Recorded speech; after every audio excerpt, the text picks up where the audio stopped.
Today I have a message for people who are single.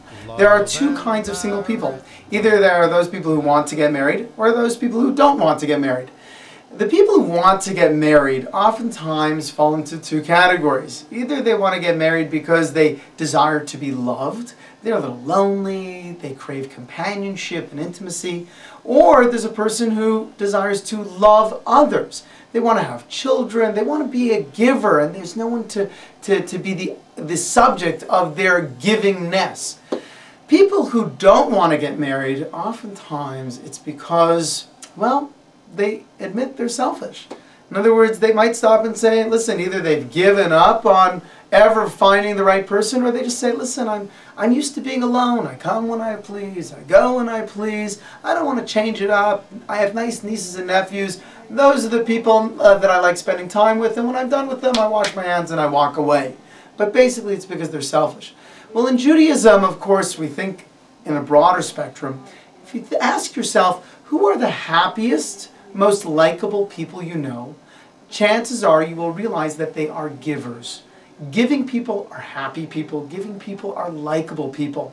Well, what if I'm a selfish person and I don't want to be a giver and I don't want to get married? What I should do is find the right person and get married.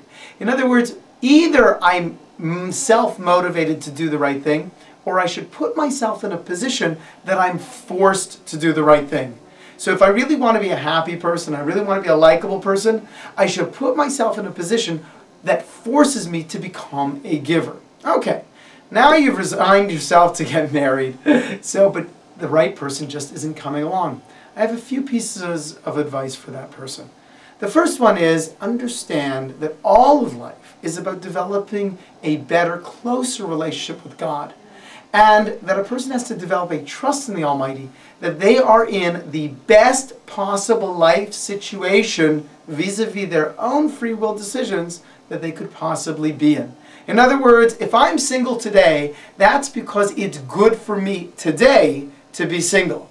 The next thing to realize is that a person can live a very meaningful, productive, and enjoyable life and never ever get married or have children. In other words, yes, when a person's married, it forces them to give and forces them to challenge themselves and to grow, but a person can be single, live their whole life, and still live an enjoyable life and a meaningful life and a purposeful life. And the important thing for every single person is to start living the best life they can now and enjoy their particular life situation. So therefore, they have to become as much of a giver as they can as a single person. They have to live every moment with meaning and joy and happiness as a single person.